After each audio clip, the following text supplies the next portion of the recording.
I need that retraction. If not, I'm letting y'all know, y'all hearing here first.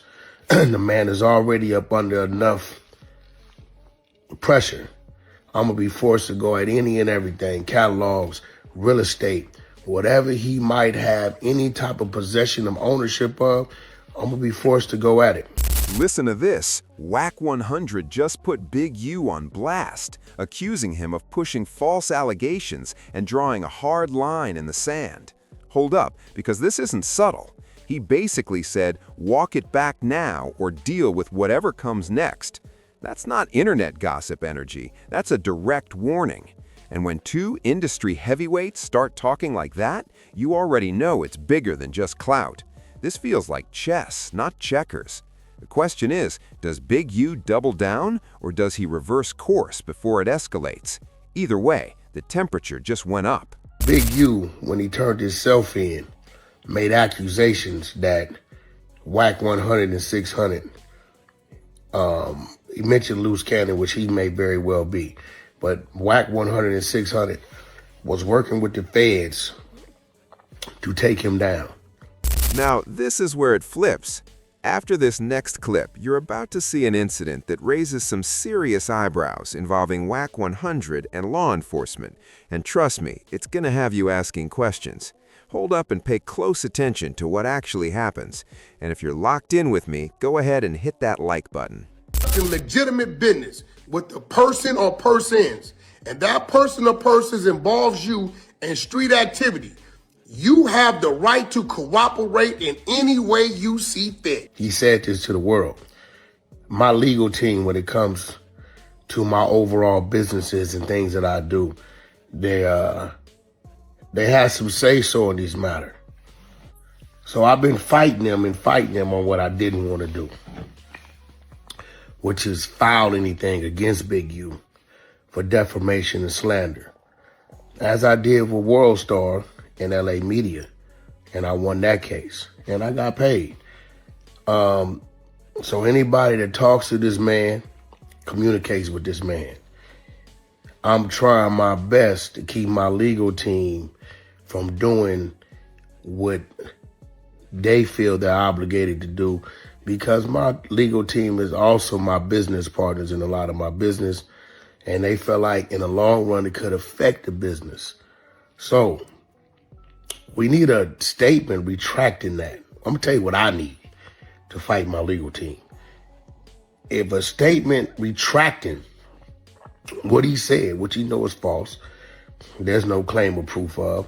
Matter of fact, in federal court, they addressed it and went on the record and said that they've never talked to, dealt with, communicated, spoke to with Wack 100 or 600 regarding any of these things, in fact, ever, right? I need that retraction. If not, I'm letting y'all know, y'all hearing here first. The man is already up under enough pressure. I'm going to be forced to go at any and everything, catalogs, real estate, whatever he might have any type of possession of ownership of, I'm going to be forced to go at it. Y'all hearing it first. So anybody know this dude, y'all talk to him, holler at him. Give me that so I can go back and tell my legal team, listen, he retracted it, let it be. This is something I don't want to do. But at the end of the day, when I'm at the table of business and I'm dealing with my partners, my word only goes so far. So once again, y'all hearing it here. If I don't see something or can't fight with nothing, probably in the next 10 to 30 days, they're going to go on and do what they're going to do. And when they do it, I'll let y'all know they did it. You know, I ain't got no problem. I ain't hiding nothing, but I'm letting y'all know. So any of y'all got any type of communication with this dude out there, I strongly suggest that you holler at him and let him know what this is and what this ain't. Again, this is something I don't want to do. They've been pressing me to do it for the last 6-7 months, right? He know he told a lie and he ain't got a leg to stand on. The federal government is going to walk up in that civil court and say, we don't know this man. We ain't had no dealings or communication with this man.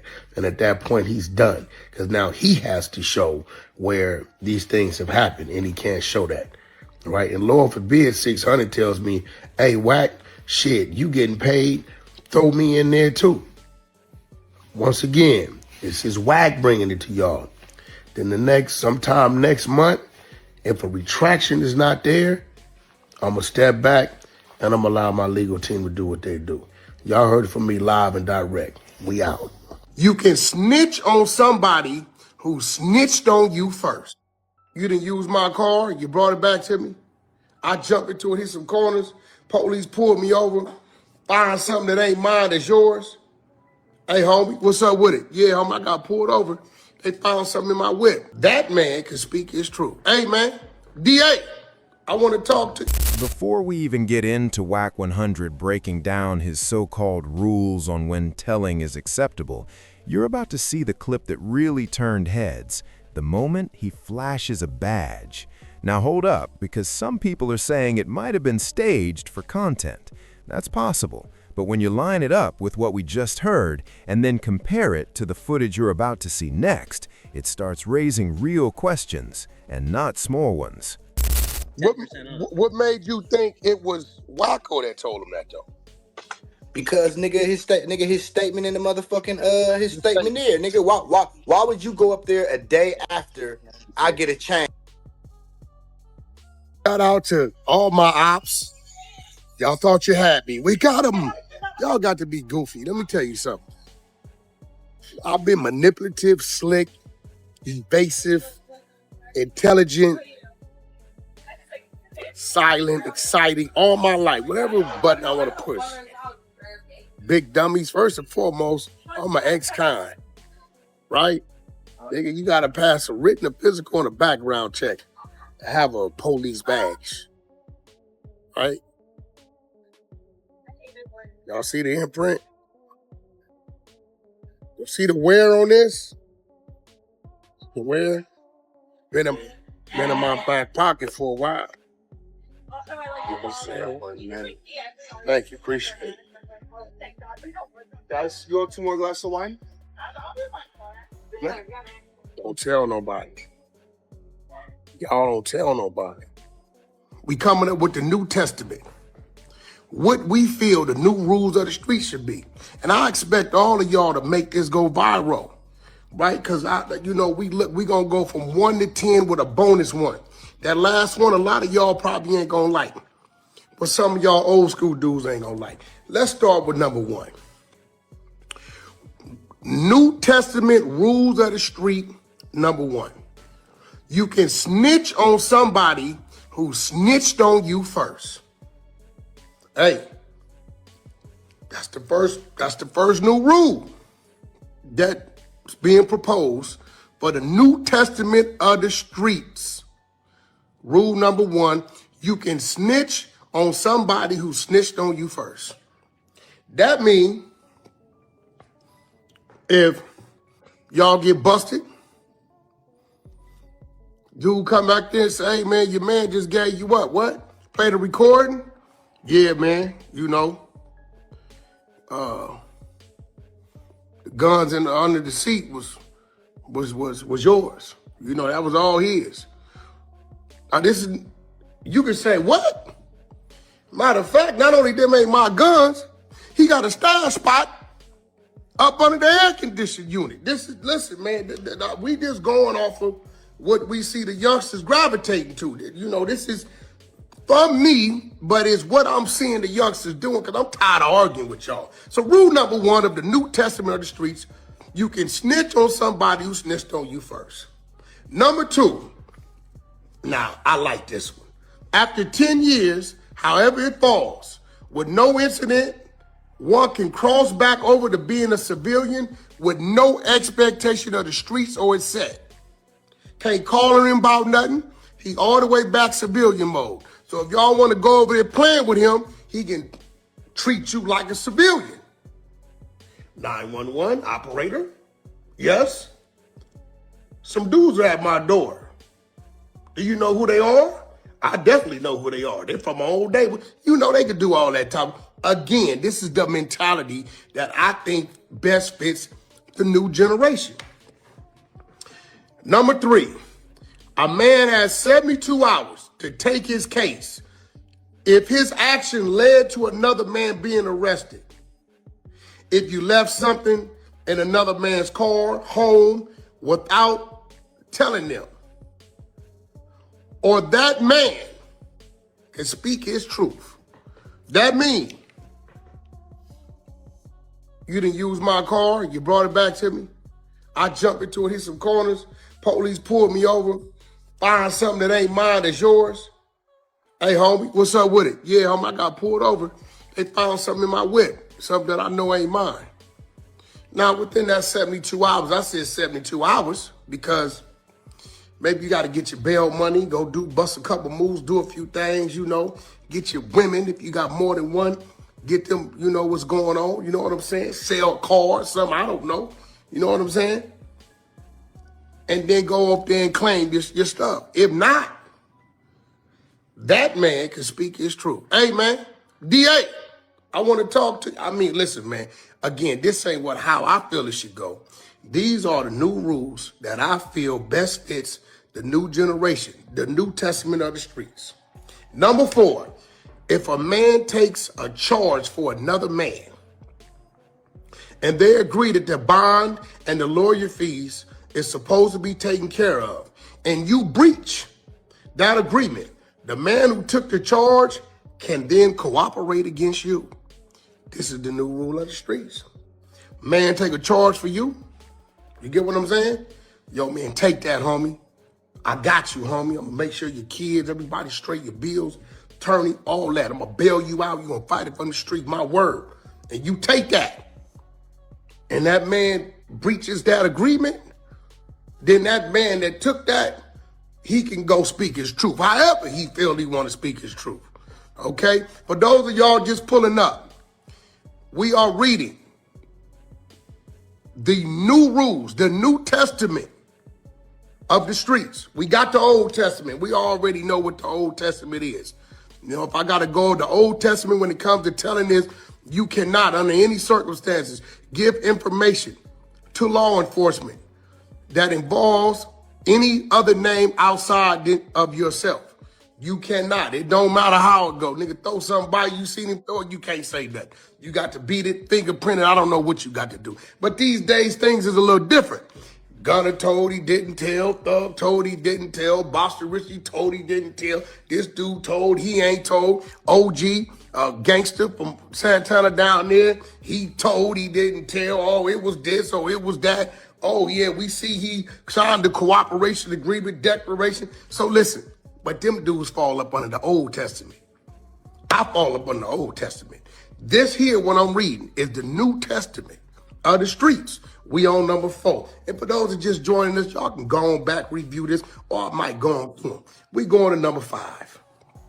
Okay, let's go to number 5. Number 5. The leader or boss can have a paid fall guy that's agreed upon to snitch on to free himself. Y'all get what that means, right? That means, let's say you got a shot caller, OG baller, big ball on the block, the rapper, whatever. And hey, homie, I'm finna pay you every month. $2,500, $5,000 a month. I'm balling. I'm gonna pay you every month, homie. But if I ever get in some trouble, they ever run up in my spot, find something, I'm gonna tell them it's yours. You get what I'm saying? You know, and this is agreed upon. Look, so this is the New Testament, the new rules of the street.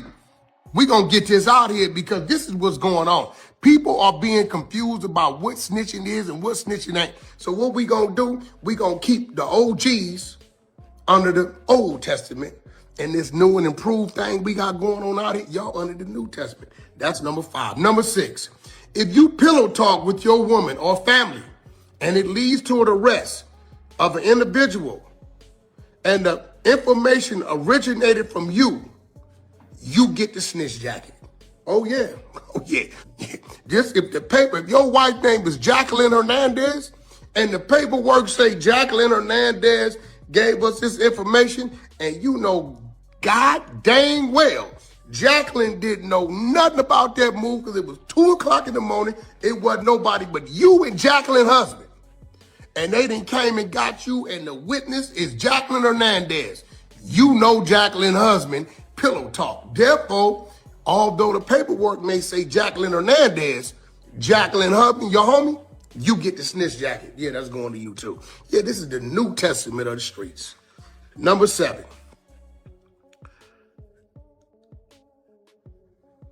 If your spouse, husband or wife, boyfriend or girlfriend, or non-street individual calls the police, you can deal with it as a civilian and give statements to defend yourself. Hey, look, man, we see a lot of, dude didn't gang bang. That was this. Yo, he gave a statement on his wife. Wife done bust him in the mouth. He done did something. She done got up there and said, okay, I'm telling them, you got guns in the house. Police get there and say, well, she's a heroin addict. She's on crystal meth. She got crystal in the top drawer, in her panty drawer. You know it's hers. Hey, listen, if it's a marital spousal abuse or you get into it with your neighbor, regular dude, hey, listen, man, you can handle that as if you are a civilian. Straight up, give your statements, man. Okay, that's rule number 7 of the New Testament of the streets. Okay. 8, I like this one. Now, I likes this one. My main man Ghost come up with this one. Shout out to Ghost from the Exposers. If you vouch for a civilian or non-street person to be part of your gang or street crew, and that person snitch, you and all the people that allowed it also gets the snitch jacket. Oh yeah, let me tell you what this is talking about. See, the reason why I like this, because this about to save a lot of them kids out there. A lot of them kids out there that's getting pressured and forced into gangs because people want them to hold things and do things and force them to do things. Let me go over this one again. This is New Testament of the Street, rule number 8. If you vouch for a civilian or a non-street person to be part of your gang or street crew, and that person snitches, you and all of the people that allowed this to happen, allowed this dude to get jumped in, part I agreed upon, y'all get this snitch jacket. Oh yeah, because see what happens is y'all go force these dudes, y'all know these dudes ain't built like that, cut like that, then you beat up on them, then you tell them go put some work in or go rob this, and they scared to get beat up on, they go do it, get caught, and then they tell. And then next thing you know, baby Pee Wee Herman told, right? I ain't using that name because my nigga Pee Wee from 40s, that's too close. Baby Cricket told. Now he in the county get beat up on, stabbed up, all this when you know God dang well, dude never wanted to be part of your gang. He just got tired of getting beat up, walking up and down the street. So this one right here is a good one. That's New Testament number 8. Number 9. If your celebrity character is what makes you a street ninja, you have immunity to the rules. Any snitching done prior to your fame is forgiven. See, that's like 6ix9ine. I came up with that one. I mean, shit. I got to give y'all a reason to be a little upset with me. I came up with that one. I'm not putting that one on go. Let me read that rule. New Testament, rules of the streets for snitching, number 9. If your celebrity status, character is what makes you a street ninja, you have immunity to the rules. Any snitching done prior to your fame is forgiven. And while you the big old celebrity, because you in the booth faking, yeah, I killed the real, pack that steel, you know you's a buster, right? See, that's the problem. The people is taking these people serious. Y'all really hearing what they saying because they saying these things, they watching these movies, or they heard a story in the garage from their relative or something, and they go to the booth and they turn into these people. These are called alter egos. They really civilians. Real street dudes from the Old Testament can identify these type of people. Okay, that's number 9. Okay, we going to 10. Boy, my bone now, this 10, this is Ghost.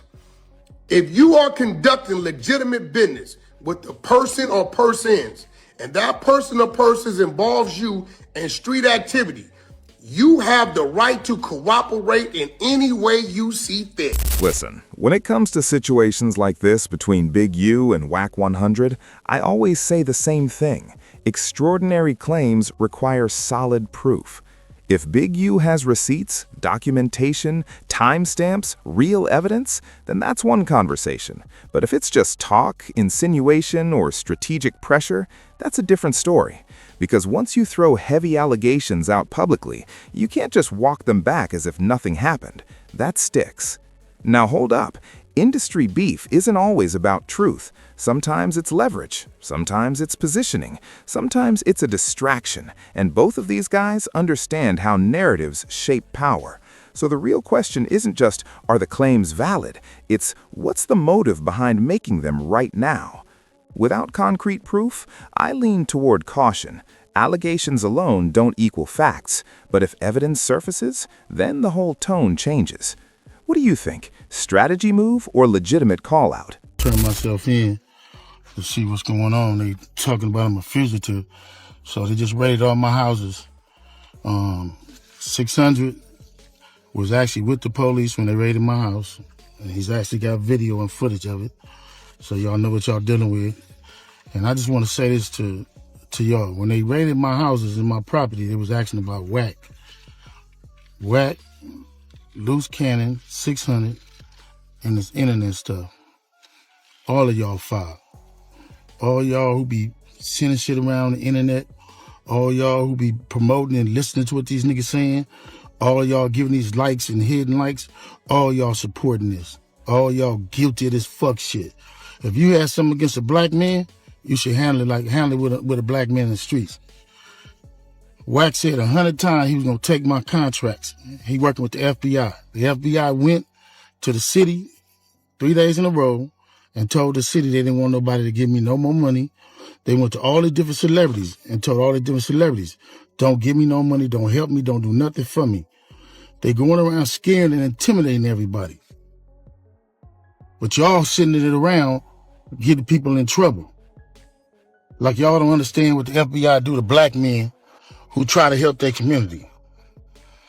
I ain't been nothing but a help to our community.